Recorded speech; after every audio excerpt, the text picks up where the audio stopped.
Hello guys, welcome back to my channel, and for today's video, by the way, I'm HR Gab and welcome back to this episode. Andito ako para turuan ko kayo kung ano nga ba yung mga tips na pwede natin gamitin sa ating first time job interview. So kung isa ka sa mga job seekers, naghahanap ng trabaho at hindi mo pa alam kung ano nga ba yung mga itatanong ni HR sa'yo, kung ano nga ba yung mga possible na pwede mong isagot during the interview. So this is your time para pakinggan at para tapusin mo ang video na to.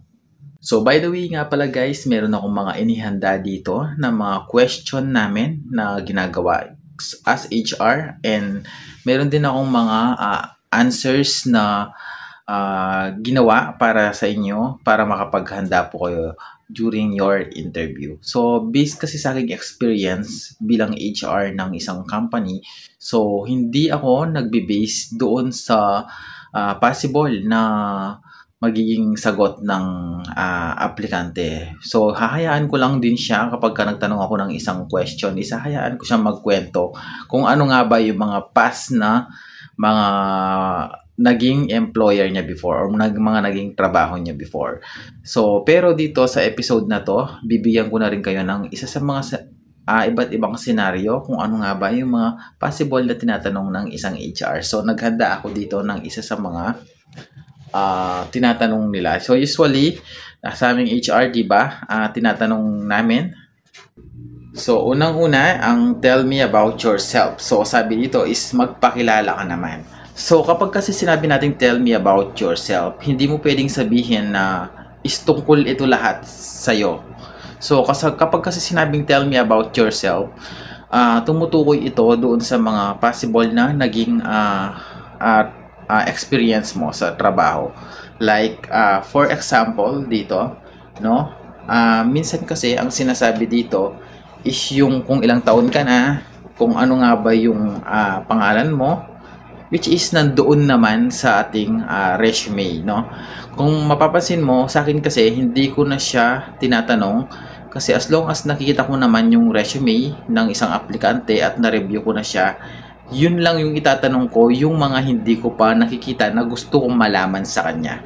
So, dito, bumibase yung iba. Kapag sinabi nilang tell me about yourself, kung first time applicant ka pa, ang usually sinasabi mo dito is your age, your birthday, your full name, and your course. And kung ano nga ba yung company, no? Yun yung gusto malaman kasi, kaya nga tayo nag-a-apply kasi yung employer natin, interesado siya kung ano yung mga napasukan natin or yung mga naging experience natin bilang aplikante. Or kung first time ka pa lang, no?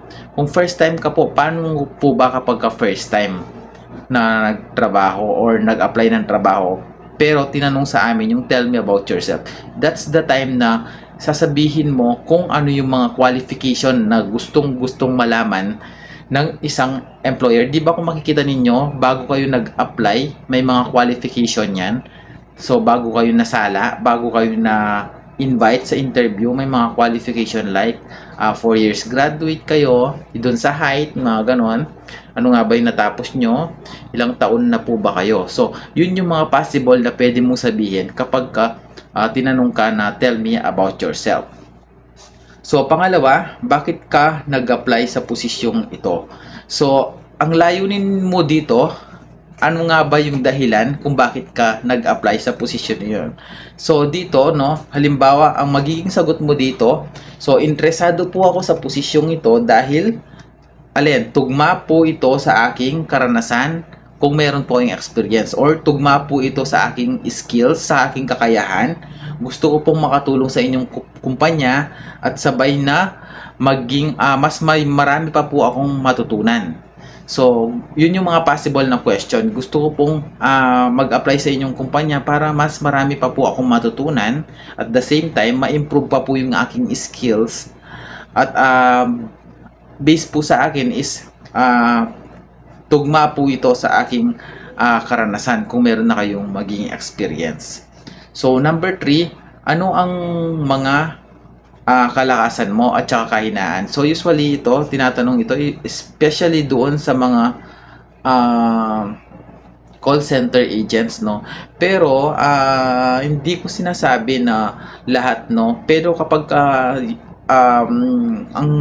sinasabi sa inyo is English, ang tanong sa inyo, much better na English. So kapag ka naman Tagalog, itagalogin nyo na lang. Ganun lang po yung magiging scenario. Just in case naman na hindi ka fluent sa English at English yung tanong niya at naintindihan mo naman siya, pwede mo naman manghingi ka ng permiso na kung pwede is Tagalog yung magiging sagot mo. At the same time, bibigyan ka ng HR na makapagsalita ng Tagalog or komportable sa sarili mo. Ako kasi bilang HR, sinasabi ko na sa una pa lang na sagutin mo lang ako sa komportableng anong meron ka na kakayahan mo. Hindi ko sinasabing porket English yung tinanong ko is i-Englishin mo rin yung magiging sagot ko. Then sa amin kasi, base lang kasi yan kung ano yung mga posisyon na hinahire mo. Siyempre, kung ako ay HR at alam ko naman na yung mga aplikante ko is hindi sila marunong sa English or hindi sila ganun ka-professional at Tagalog talaga yung tinatanong ko. So, nasa HR pa rin yan kung paano nila i-handle.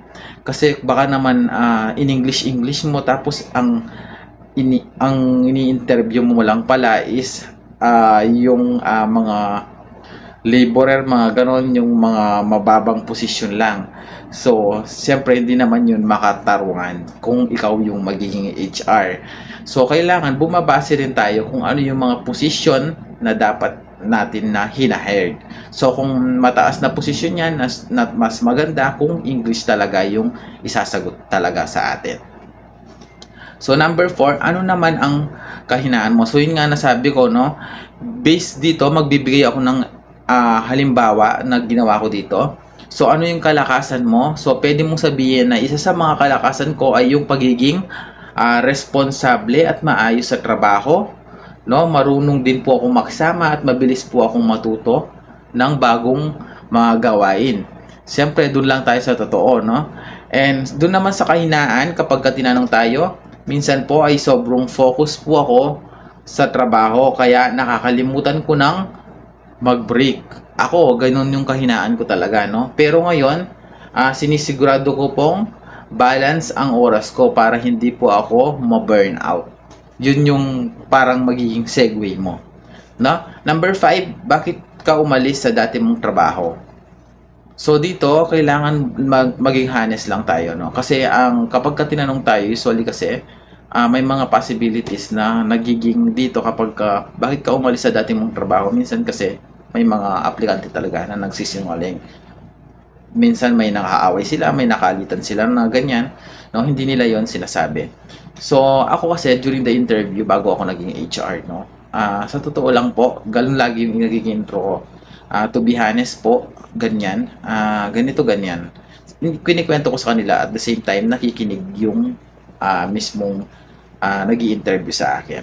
So, bigyan ko yan ng isang example, no? So, for example, dito, nagpasya po kasi akong umalis dahil naghanap po ako ng mas magandang oportunidad para mas magamit ko ang aking kaalaman at mas lumago po sa ang aking karera or kasi po ganito po, ganyan, medyo malayo po kasi yung trabaho namin doon, kaya po napag-isipan ko po na may certificate ka ba? O siyempre, hingan ka na ng certificate of employment, so kailangan mapoprovide mo rin yan.